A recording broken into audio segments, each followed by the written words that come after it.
Dans cette émission, pas de tabou. Nous avions déjà vu si agroécologie et les serres pouvaient faire bon ménage. Cette semaine, nous posons la question de la cohabitation possible entre irrigation et agroécologie.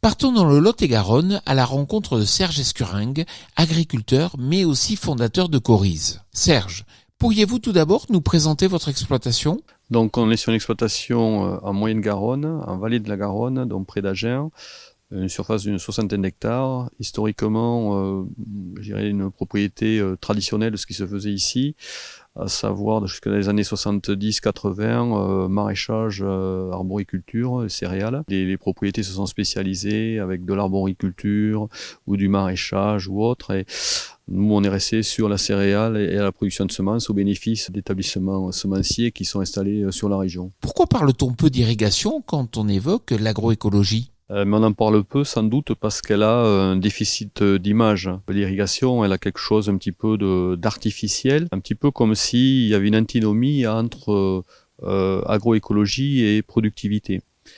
Alors que finalement, l'irrigation, ça devrait être quelque chose de totalement naturel dans la mesure où irriguer, c'est faciliter tous les processus biochimiques du sol et de la plante.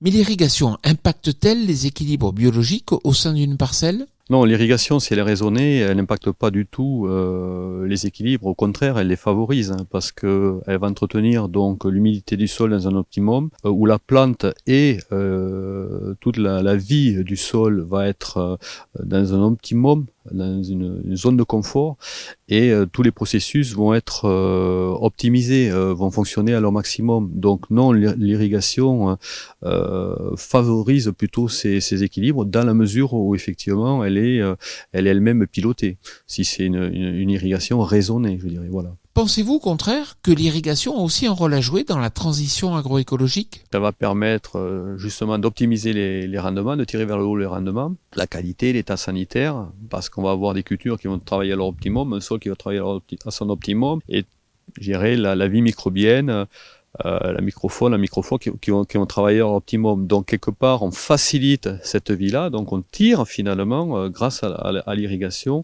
les processus naturels, mais on les optimise quelque part, on les encourage, on les optimise. Et deuxièmement, l'irrigation, c'est un rôle aussi de régulateur thermique, notamment en été évidemment, quand on irrigue, on rafraîchit par forte température, on rafraîchit l'atmosphère, et donc ça c'est bon pour les cultures, c'est bon aussi pour les animaux, pour l'homme, donc il y a ce rôle-là. Merci Serge. Quant à moi, je vous retrouve la semaine prochaine sur TV Agri pour un nouveau regard porté sur l'agroécologie.